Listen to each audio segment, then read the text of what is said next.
بسم اللہ الرحمن الرحیم باب الحیض والنفاس والاستحاضة یخرج من الفرج حیض ونفاس واستحاضة فالحیض دم ينفته رحم بالغة لا داء بها ولا حبل ولم تبلغ سن الایاس۔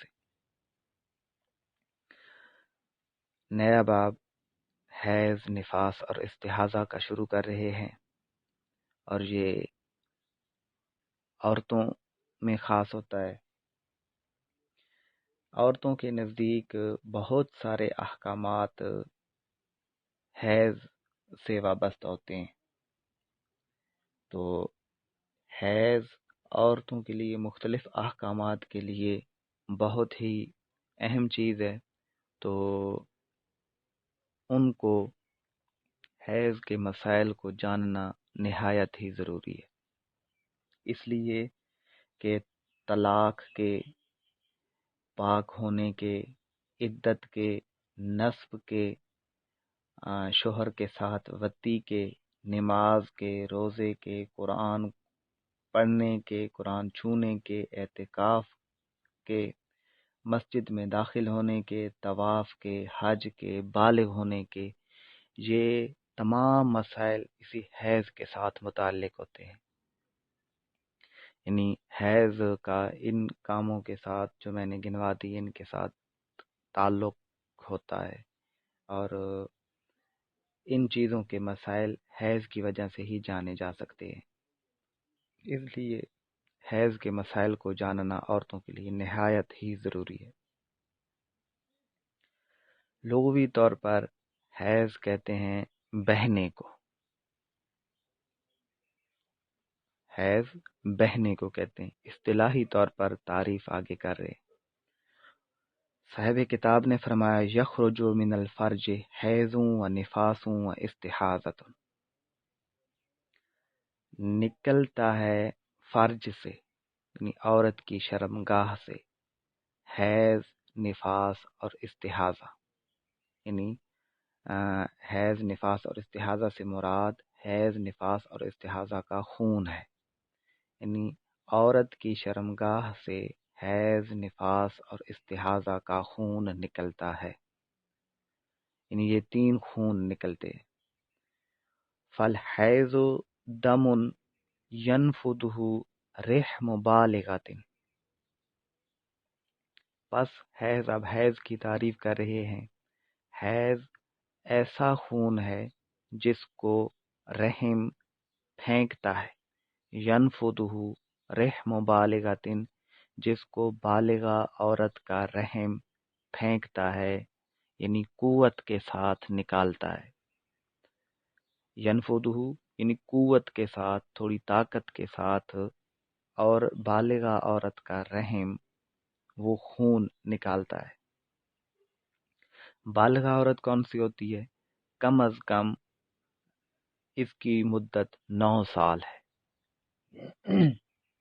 یعنی 9 سال کے بعد اگر خون آ گیا تو وہ حیض کا خون شمار کیا جائے گا، لیکن اگر 9 سال سے پہلے کوئی خون آیا تو وہ حیض شمار نہیں ہوگا، اور زیادہ سے زیادہ مدت جو ہے وہ 15 سال ہے، یعنی 9 سے لے کر 14 سال تک کوئی خون نہیں آیا تو 15 سال کی جیسے ہی وہ لڑکی ہوگی وہ بالغ تصور کی جائے گی، اب عمر کے لحاظ سے وہ بالغ ہوگی۔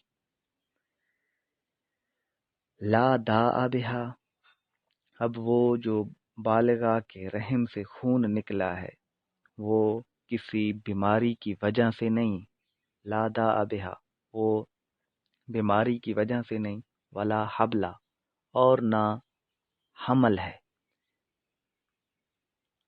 فالحیض دم ینفدہ رحم بالغۃ لا داء بہا ولا حبلہ ولم تبلغ سن الایاس، حیض ایسا خون جس کو بالغہ کا رحم خارج کرے، نہ بیماری کی وجہ سے، نہ عورت حاملہ ہو، اور نہ عورت ایاس کی عمر کو پہنچ گئی ہو، سن ایاس کو پہنچی ہوئی ہو۔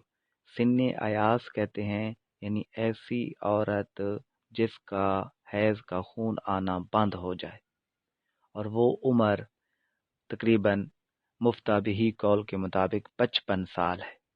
یعنی جب عورت 55 سال کی ہوتی ہے تو اس کو حیض کا خون آنا بند ہو جاتا ہے۔ تو ایسی عورت کہ جو 55 سال کی نہ ہوئی ہو، جس کو حمل بھی نہ ہو، اور جس کو بیماری کی وجہ سے بھی خون نہ آ رہا ہو، ان 3 وجوہات کی بنا پر خون نہ آ رہا ہو، اور ان 3 کے علاوہ اگر بالغہ عورت کا رحم خون خارج کر رہا ہو تو پھر وہ حیض کا خون ہوگا۔ کیوں حمل میں؟ اس لیے کہ حمل میں عورت کو خون یہ نہیں آتا، اس لیے کہ یہ جو خون حیض کا جو خون ہوتا ہے یہ رحم سے آتا ہے، بچہ دانی سے آتا ہے، اور جب حمل ٹھہرتا ہے تو وہی خون، حیض والا خون، بچے کی خوراک بن جاتا ہے، باہر نہیں نکلتا۔ تو حیض کی تعریف انہوں نے یہ کی کہ حیض ایسا خون ہے جو بالغہ کے رحم سے نکلتا ہے، اور وہ خون نہ بیماری کی وجہ سے بھی نہیں ہوتا، عورت کو حمل بھی نہیں ہوتا، اور عورت سن ایاس کو بھی پہنچی ہوئی نہیں ہوتی۔ اگر ان 3 وجوہات کی بنا پر ہو، کسی بیماری کی وجہ سے ہو، کوئی رگ پھٹ گئی ہو یا رگ کی وجہ سے خون آ رہا ہو، تو پھر وہ حیض کا خون نہیں ہوگا، اس لیے کہ وہ پھر رحم سے نہیں آ رہا، کسی رگ کے کٹنے کی وجہ سے یا کسی اور وجہ سے وہ خون آ رہا ہے۔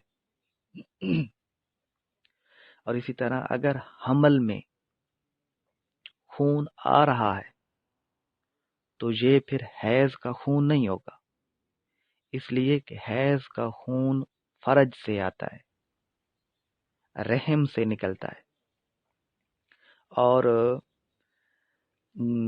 حمل میں رحم کا منہ بند ہو جاتا ہے، تو حالت حمل میں اگر خون نکل رہا ہے تو یہ رحم سے نہیں نکل رہا ہوگا، یہ کوئی اور رگ وغیرہ سے نکل رہا ہوگا، اس لیے یہ حیض کا خون نہیں ہوگا۔ حیض کا خون وہ ہوتا ہے جو رحم سے نکلے۔